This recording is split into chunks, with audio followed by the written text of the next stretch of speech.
দলের সাথে বেইমানি করেছিল মুকুল রায়, শুভেন্দু অধিকারী, এদেরকে চিহ্নিত করার কাজটা আমি করেছিলাম।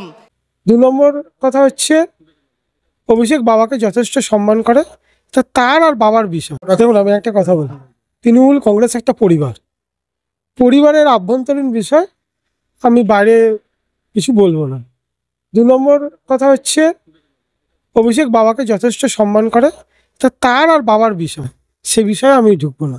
এটুকু বলতে পারি, পুত্র হিসেবে বাবা এখন মৃত্যুর সাথে পাঞ্জা লড়ছে, তার সুস্থতা কামনা করাই আমার একমাত্র লক্ষ্য। দেখুন, না, এটা ভুল কথা, তার নামে এখন রেজিস্ট্রেশন নেই। আর মানুষের সাথে মানুষের মনোমালিন্য হতেই পারে, তাদের ব্যক্তিগত বিষয়। এবার আমি বাইরে বলবো না, আমি দলের মুখপাত্রও নই, যা বলার মুখপাত্র বলবো। দেখুন, এই বিষয়ে আমার কিচ্ছু বলার নেই, যা বলার দলের মুখপাত্র যারা আছেন তারা বলবেন।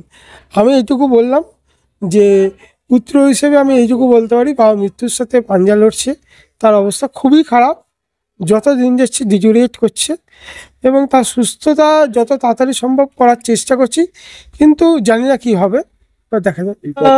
দেখুন, এরকম বক্তব্য আগেও অনেক শুনেছি, তো এইটা গায়ে হয়ে গেছে। কেন?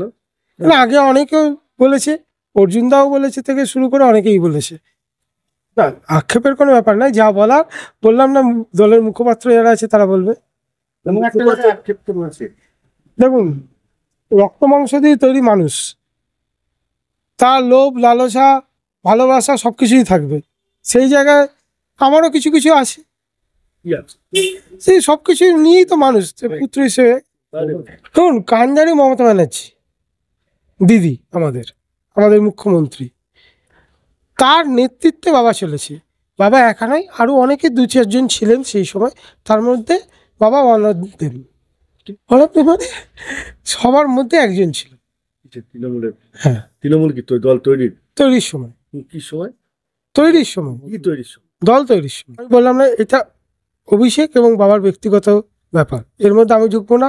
আর আমাদের পরিবারের কথা বাইরে কাউকে বলবো না। তৃণমূল কংগ্রেস একটা পরিবার।